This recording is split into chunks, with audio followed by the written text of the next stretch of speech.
गोठ दीनार शाख जे रहवासियुनि अर्ज़ मोहम्मद खोसो, बादल खोसो, रज़ा मोहम्मद खोसो, मजीद खोसो ऐं ॿियनि प्रेस क्लब उडेरो लाल स्टेशन अॻियां एहतिजाजी मुज़ाहिरो कंदे इल्ज़ाम हणंदे चयो त सिद्दीक़ खोसो, नवाज़ खोसो, मिठू खोसो, कादिर बख़्श खोसो ऐं ॿियनि असांजो जीवन जंजाल करे छॾियो आहे।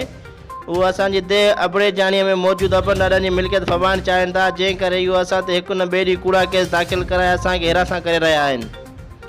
हुननि वधीक चयो त असांजी पंहिंजी ज़रई ज़मीन ते वञूं था त सिद्दीक़ खोसो ऐं ॿिया असां मथां फायरिंग कनि था। कुझु ॾींहं अॻु बि उन्हनि पंहिंजी बकरी खे फायरिंग करे असां मथां बकरी मारण जो कूड़ो केस दाख़िल करायो आहे ऐं पुलिस बि रिश्वत एवज़ उन्हनि जी वंगार वेही रही आहे। उन्हनि वधीक चयो त सिद्दीक़ खोसे वारा कंहिं बि चङे जे फ़ैसिले खे बि नथा मञनि। उन्हनि chief justice of Sindh, IG Sindh, DIG Hyderabad, SSP Matiari खां मुतालबो कयो त बासरन सिद्दीक़ खोसो, कादिर बख़्श खोसो, मिठू खोसो, नवाज़ खोसो ख़िलाफ़ कानूनी कार्रवाई करे असां मथां दाख़िल करायल कूड़ा केस जल्द ख़त्म कराया वञनि।